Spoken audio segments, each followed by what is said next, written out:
There we go. How you doing? Nice to see you guys. This is where I am, just to give you a setting. I'm in New York at the moment.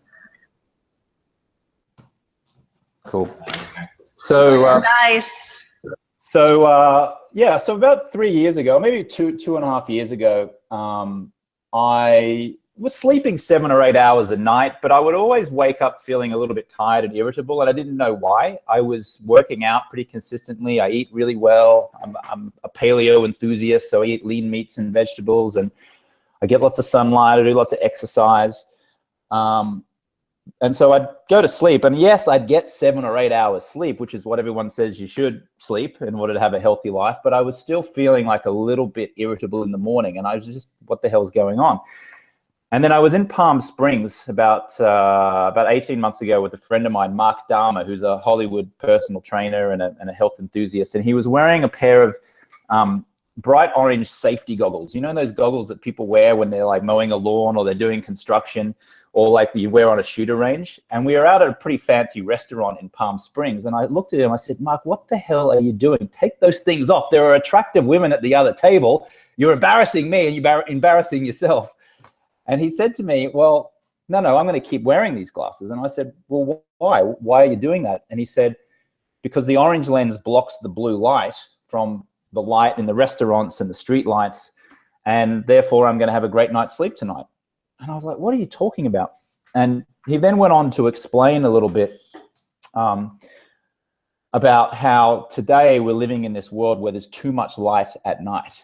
So if you think about at nighttime, you're staring at your cell phone, you're looking at a TV screen, you're driving in your car, you're underneath a bedroom light or a bathroom light or a kitchen light, and there's all this light at night. And up until about 1879, December 31st, 1879, when Thomas Edison invented the first incandescent light bulb, we kind of just, when the sun went down, we prepared for sleep, we went to bed, maybe we had some candlelight, and that was it. And then all of a sudden we invented this light bulb, and it kind of eliminated the need for darkness. You know, it kind of eliminated nighttime, or what we knew nighttime to be for the past 50,000 years of evolution.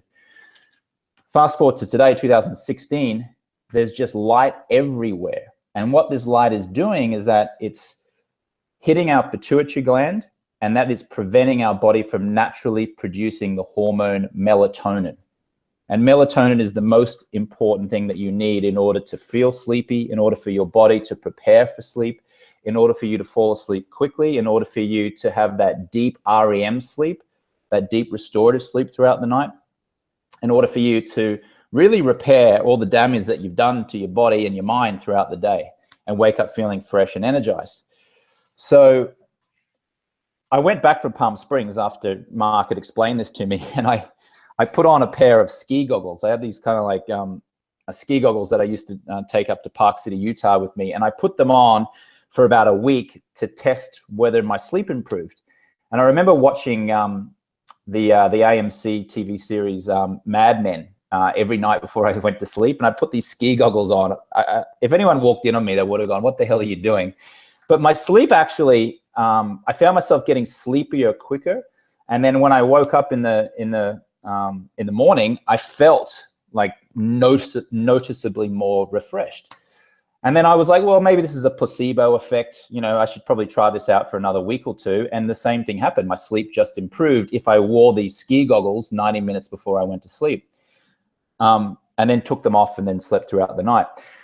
The problem is that a couple of friends of mine texted me one night, and they were around the corner from where I live in West Hollywood at a restaurant called Laurel Hardware on Santa Monica Boulevard. And they said, oh, we're just around the corner, come out and have dinner. And I was wearing the ski goggles at night, and I really wanted to have a good night's sleep that night.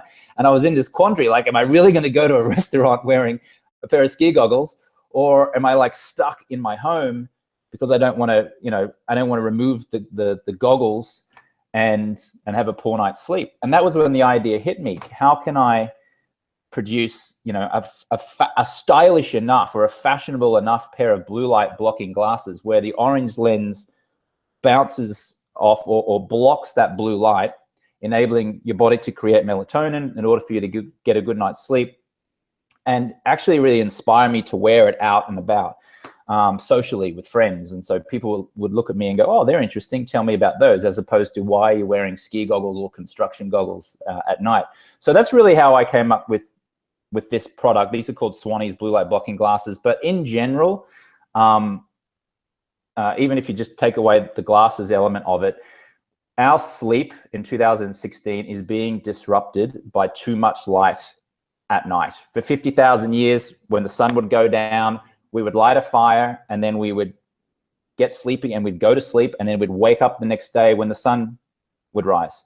But now, 2016, we live in this artificial light world where it's just everywhere. It's coming from us from all angles. And unfortunately, that is preventing us from naturally creating melatonin, which means it's harder for us to fall asleep, where we wake up a couple times during the night, maybe a few times, and then we wake up, even though we may have got 7 or 8 hours sleep, we're still kind of like, oh, a bit irritable, a bit foggy, and we don't know why. So that's a little bit about the problem, and there's a number of ways in which we can solve that problem. Does anyone want to chip in with some thoughts or questions, or do you want me to give some other ways that you can prevent the light from hitting your eyes? All right, yeah, we have a question. Yeah.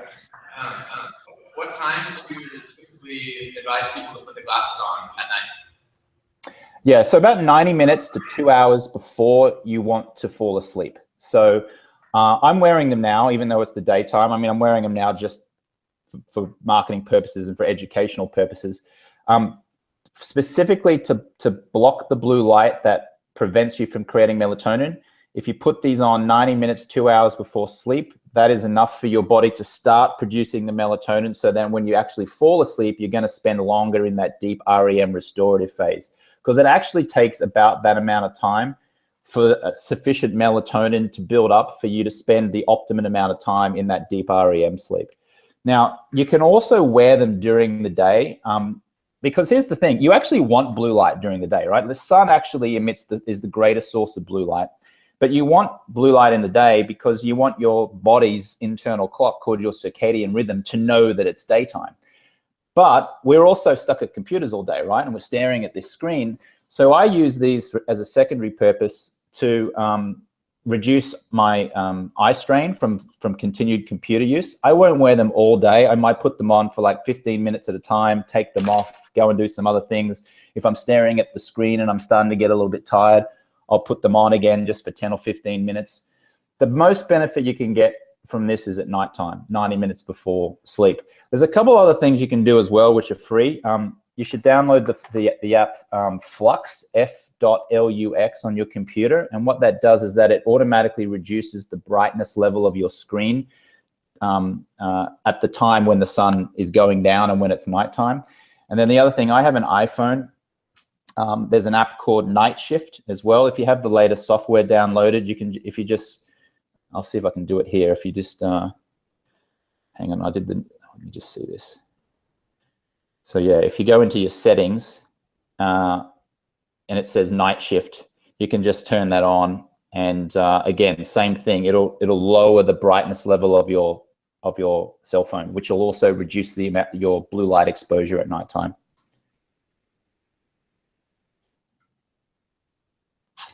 And then to ask a little bit more on that, because I was listening to the podcast that you did with Dave Asprey on it with that's the night shift mode I was just going to tell you. If you do that in your settings, and you can just turn that on and off, you see how the brightness level automatically reduced just then? And then if I turn it back off again, it goes back to the normal setting. So that's normal. You turn night shift on, it just reduces the brightness level on your screen. Right, and to use, when you're using that thing on your computers or on your phone, in addition to this, that's like, you know, even though your phone, you guys suggest that you even use in addition to at night, correct? I mean, listen, the most effective thing that you can do is to sit in the dark. It's literally sit in darkness. But no one's going to do that, right? Like, no one's going to come home for a day at work, walk into their house and maybe light a candle. It's just, it's not realistic. That is the most effective way that you will get the best night's sleep, because you can just sit there for 90 minutes until you get sleepy for your melatonin to be produced, and then you get a good night's sleep, and then you rise when the sun comes up. But because it's 2016 and we're all using cell phones and laptops and computers, and we're sitting underneath these lights the whole time, and the refrigerator light, we just have to do the best we can. And the best that we know that we can do up until this point is put night shift on your iPhone, or I think it's called Twilight on a Samsung. Download Flux on your computer. Try and switch out your light bulbs if you can into a much lower voltage. I'm sorry.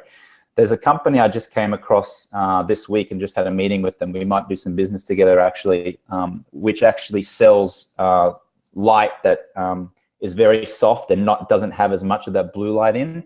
They're called Lighting Science. If you go to lighting.science.com, I think that's it.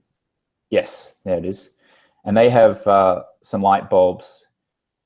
Now, just to be clear, I haven't tested these out myself. I only just met them, but based on what they've shown me, their light bulbs look like they'd be perfect in terms of reducing your exposure to that blue light. What was the other thing? Download Flux, Night Shift on your phone, and then wear a pair of blue light blocking glasses. If you do those things in conjunction, then your body's going to be able to produce a lot more melatonin. Your sleep will be noticeably better, and because your sleep will be better, you'll have better abilities to burn fat during the night. Your hormones will be in check. You'll wake up feeling more energetic, have greater clarity and focus, which will lead you to be happier. And when you're happier, you have even more clarity and focus, and you get better relationships, and better relationships mean you're happier. And because you're happier, you tend to exercise more. And it's just all these spin-off effects that happen when you sleep well.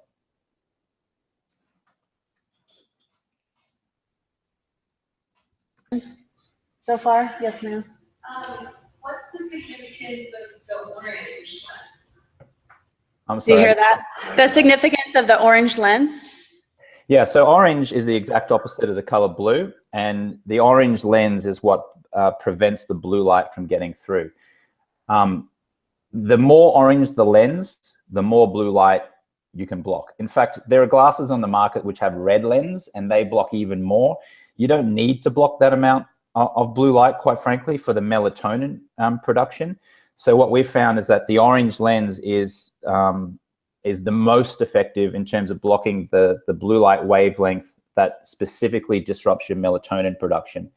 Now, there are other there are big multi-million-dollar brands out on the market, like Gunnar, for example, which are excellent for computer use. Like, you wear it, it blocks about 30-40% of the blue light, and that's great for the daytime. But it's a physical and mathematical impossibility for you to block enough blue light to help with your sleep with anything other than an orange lens.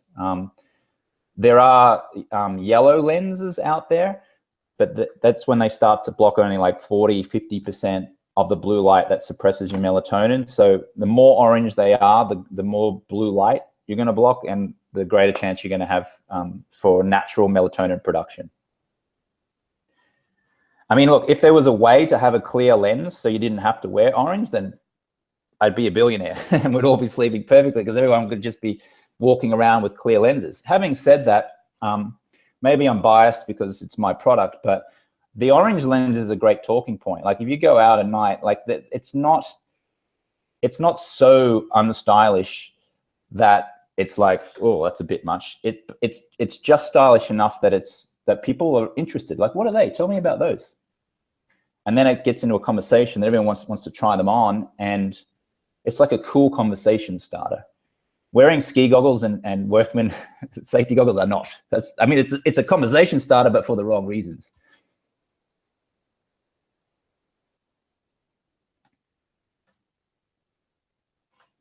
No, okay, one more from Ray.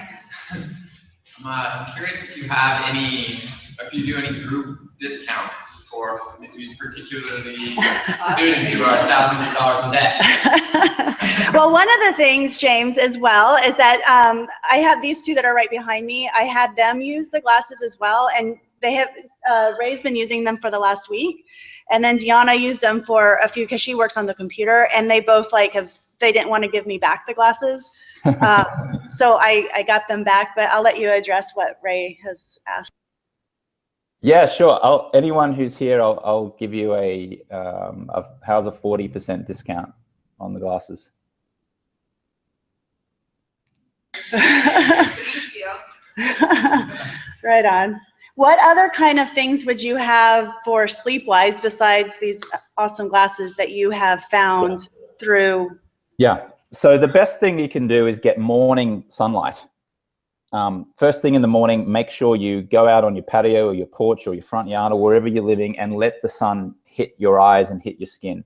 Because your circadian rhythm, which is your internal body clock, wants to know that it's daytime. Like it wants to start to say, oh, okay, great, it's daytime. Because that's then later on at night, your body's going to know, okay, I know what time daytime was. So now I'm figuring out in my head, I'm doing the voice of the internal body clock here. Now I figure out what time we should go to sleep.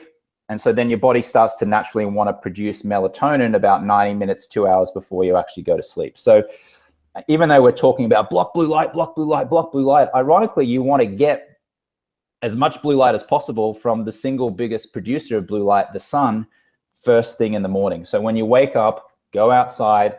I live in West Hollywood. I have a 2-bedroom place and a small little patio. And so I'll literally wake up, I'll go and use the bathroom, I'll get a glass of water, and I'll walk out onto my patio and just stand or sit there. I try to aim for 15 minutes. I rarely do it because I got ADD and it's just too much for me. So I've got to be doing things. So 5 minutes at the bare minimum I find is more than enough. And then I find that has helped with my sleep tremendously as well. So morning sunlight.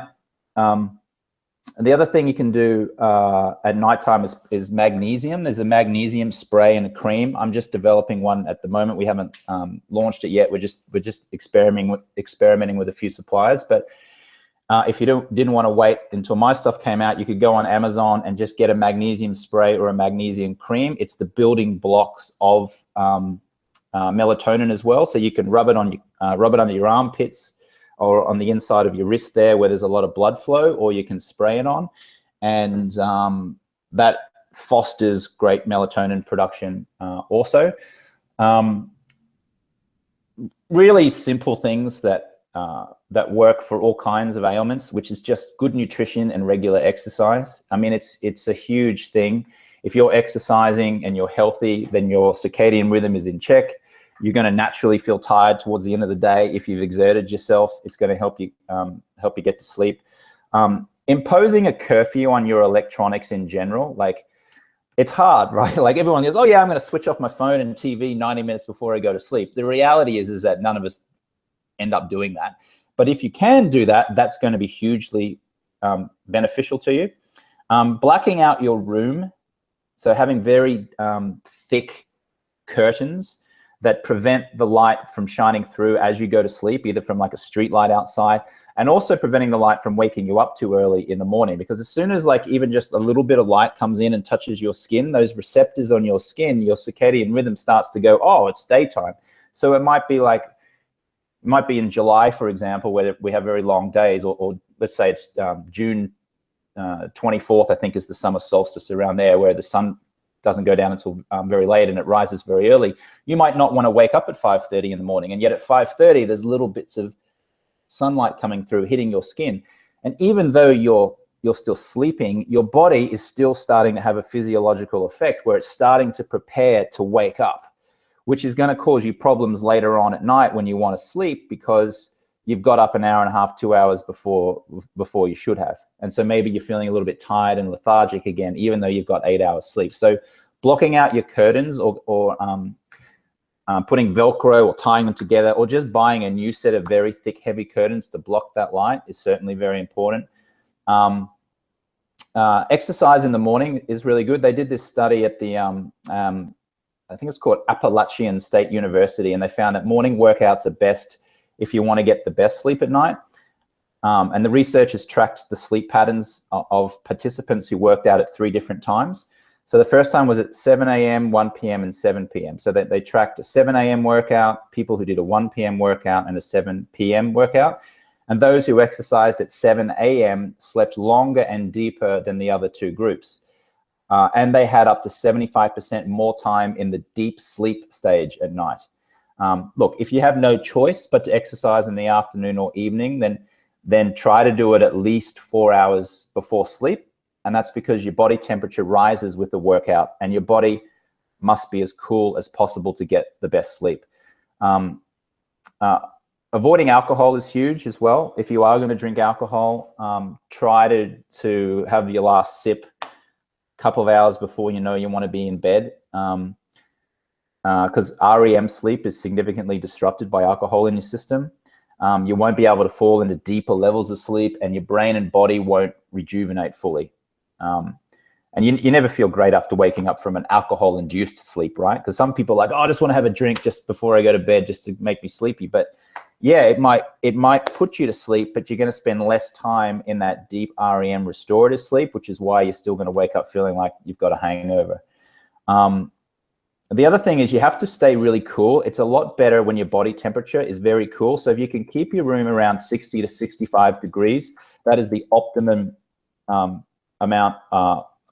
optimum temperature that you want for good sleep. So, you know, in the heart of summer in California, it gets very hot. I would encourage you to get an air conditioning unit and try and get it down to 60 to 65. And even if it's, you know, winter and it's like a pleasant 70, 72 degrees or whatever in your room, still try to get it down to 60 to 65, because the lower your body temperature, the more conducive it is to good sleep. I'll give you a couple of other tips. Is this helpful so far? Should I keep going? Yeah? Okay. Meditating is really good. It helps you relax and helps you get ready for sleep. Like I said, I got a bad case of ADD, so I have a love-hate relationship with meditation. I use the Calm app, C-A-L-M, and because I don't like to do things for a long time, I literally just set it for 10 minutes. So I'll go on to C-A-L-M, Calm. Here it is in my phone, and you can literally just set it. You can probably hear that. And you can set it for just like 10 minutes. Let's do. Welcome back to day 7 of the 7 days of calm. So today's an exciting session. And then it just talks you through this guided meditation for 10 minutes. That's really good. The other thing is, this is probably the most popular way to sleep better, and that's to have an orgasm. Because having an orgasm releases relaxing hormones like norepinephrine, serotonin, oxytocin, and prolactin, and all of those things are very conducive to sleep. So that works for me. I don't know about you guys.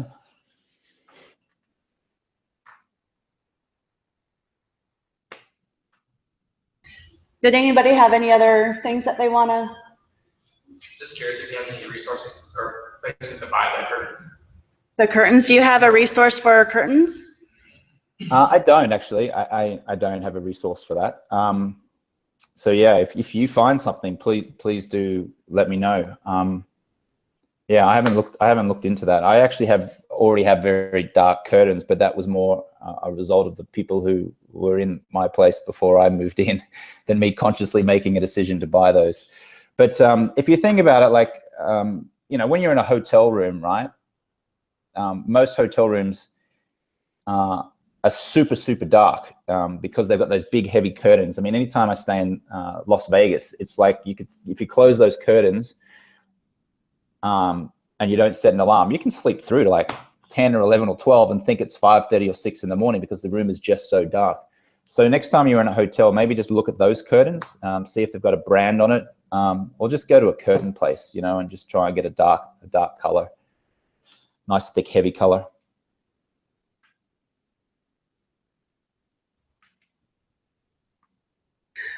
One of the other things that I wanted you to touch on as well was because I, over the last week, was listening to a couple of your podcasts. I don't know if you guys knew that he has a podcast, but you talk a lot about motivational type things. And like one of the things in this club, or even as chiropractors, that learning about lifestyle and things that we can help with our future patients. If you can touch on some of that as well before we let you go. So you're talking about mindset, motivational things, or could you be, yeah? Well, I just recorded a video up on my roof before about how to get happier in seconds. And I've actually been experimenting with a lot of these things, with a lot of the suggestions lately, and it's incredibly effective. Simple things, okay? Really, really, really simple things. Sunlight, like just go out and get as much sunlight as you can. In the winter months, there are millions of people all around this country who wake up, have their breakfast, put on their clothes, they'll walk from their front door to their car and get in the car and drive to work. They'll park the car in the car parking lot, and then they'll walk into their office, and then they won't leave their office again until they go home at night. And in the winter months where there's the days are particularly short, they might only be exposed to direct sunlight for 2 or 3 minutes a day. I mean, it is insanity. That's not healthy. You're sitting underneath all that fluorescent light. You're not getting natural light from the sun. It leads to massive levels of depression and anxiety. In fact, I think some of the highest suicide rates in the world are in Scandinavia, and countries like Sweden, Norway, and Denmark, because they have very, very short days in the middle of the winter. So to increase your happiness levels in general, get out there and get sun. I mean, I'm here in New York at the moment, where I live, and in January here, I mean, it is bitingly cold. It's nasty to the point where I don't really want to go outside. I've got to like put on my earmuffs and a scarf and like 2 layers and gloves, and put the gloves in the pockets of my coat. And I'm like, oh, the wind blows down Ludlow Street and Houston Street, and it kind of hits your eyes, and you're like, man, I don't want to go out there. But I force myself to do it, even though it's unpleasant in terms of the temperature, just to get that natural sunlight on my face. It's a great source of vitamin D. All these studies have shown that it increases your happiness level and your overall health. Gratitude is a huge thing. I have a diary called the 5-Minute Journal. I'm not sure where it is. Do I have it here? Let me just grab it.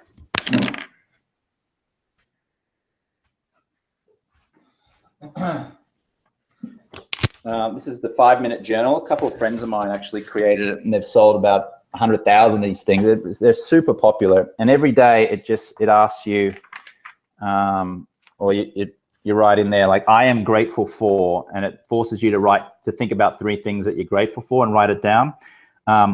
What would make today great? So you're sort of planning ahead for the day. And then at the end of the day, it says, what are 3 amazing things that happened today? And so I've been writing in this thing for about a year or so. And I find that I might wake up of a morning and feel a little bit stressed, like, oh, I've got all these things going on, or something's not right.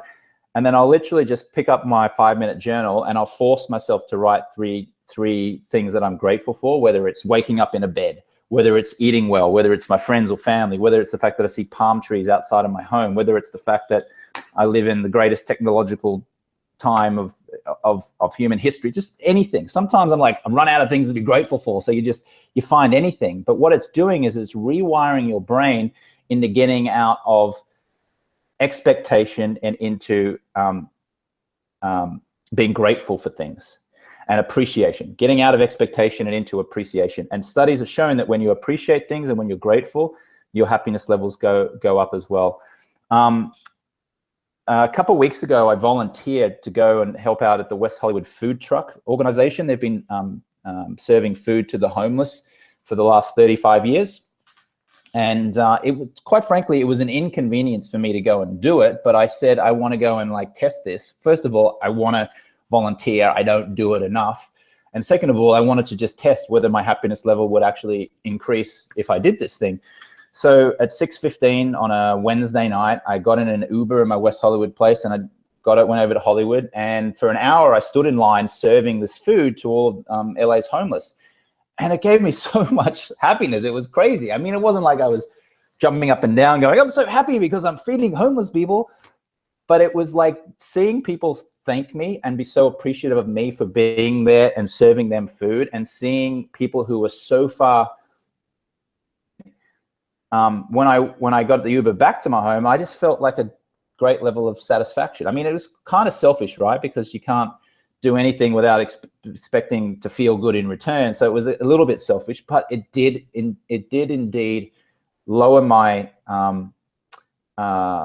feelings of want or ineffectiveness, and start to really shine light on, you know, again, more things that I'm grateful for.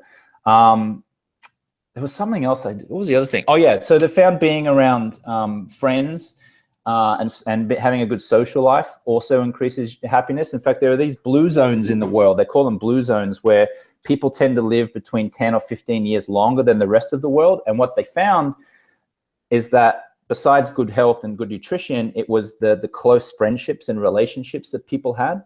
And so,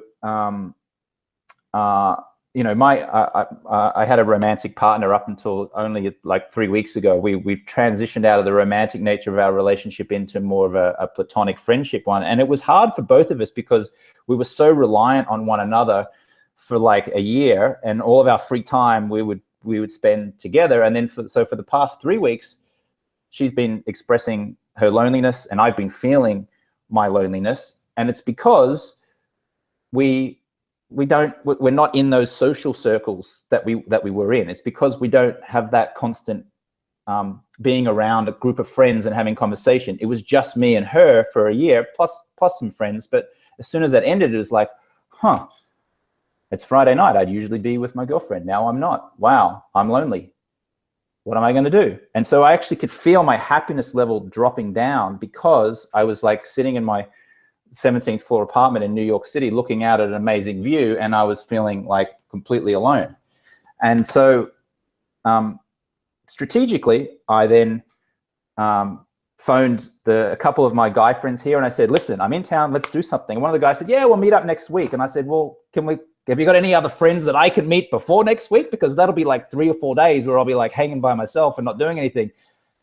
And then he's like, oh yeah, you know what? You should meet my friend Nick. I'll introduce you via text. So I met up with this guy, Nick, and we went to the Russian bathhouse on 10th Street here. And it was awesome. We just hung out and we got talking, and then I met some other people, and then that led into a dinner. We went across town to Tribeca, where there was a birthday party going on. Some guy was turning 30. Then I met a whole bunch of other people. And then that, because I went and made friends there, led into another social interaction on the Sunday. And it just, you know, very quickly I got out of that. The bottom line of this whole story is that relationships and feeling connected socially has been proven to increase people's happiness levels. And by increasing your happiness level, you increase your health or the quality of your health. You improve your mental health, obviously, and by extension, your physical health. I think so. I think that's all I can remember. Is that motivational enough? Just stop me if I start rambling. For sure. Does anybody else have anything for him? No, right on. Well, then my last question for you, James, is do you see a chiropractor? I do. I don't have a particular chiropractor that I see, but a good friend of mine is a chiropractor. When I see him, he adjusts me. And then when I go over to my friend's house who has a regular chiropractor, he adjusts me as well. There was a guy who was at Bulletproof, the creator of the Theragun, Dr. Jason something or other. I can't remember. Yeah, he'll be here actually, Skyping in next week. Oh, good. He adjusts me on occasion when I see him as well. What was the context for the question? Well, me personally, I'll be in clinic in a few months, and so I was just going to have you come up and get under care. Make sure that you get under care. Oh, great! Thank you, thank you. I love being adjusted. I love that sound. It's like some people hate it, but I really like it. The scary thing is that I don't know. Chiropractors would probably like kill me for this, but I've actually adjusted someone without any training, and someone's adjusted me as well. At least where you hear the crack, you know, where you lie on your tummy and you breathe out, and then you push with pressure on the back. So it's probably a bad thing to do, but I've done it.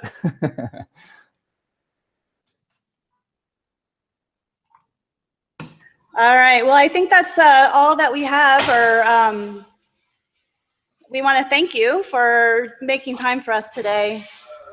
And if you wanted to give us that, do you have a code for us to give, or are you just going to send us some? Yeah, I don't have the code now, but I'm going to have my brother Tristan create one. What would you like the code to be? You tell me what. You can put like a LW and a number or something. Like, I don't know how much of a discount you're going to give us, or you can just put 40%. Yeah, LCCW. What is it, sorry? LCCW for Life West Chiropractic College. LCCW. Okay. LCCW. Okay, I'll have that up by the end of the day. If you go to swanixsleep.com, excuse me, and then when you go to checkout, just put that code in the promo code at the end. You'll get 40% off there, and I'll let that run till the end of the week. Okay. So Awesome. LCCW. Is that right? Yeah. Okay. Cool. I'll make that happen. Awesome. Thanks, James. And also, if any of you want, if you want me to send you the link, actually, just pull out your cell phone now, and you can text send a text to the number 44222. The number and the word to send to that number is Swannies. SWANNIES. I'll put it in.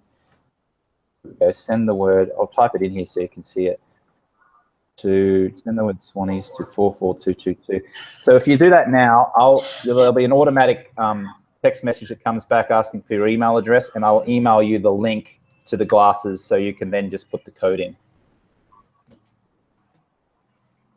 Awesome. Awesome, thank you. Right on. Thank you. So welcome, guys. Take care.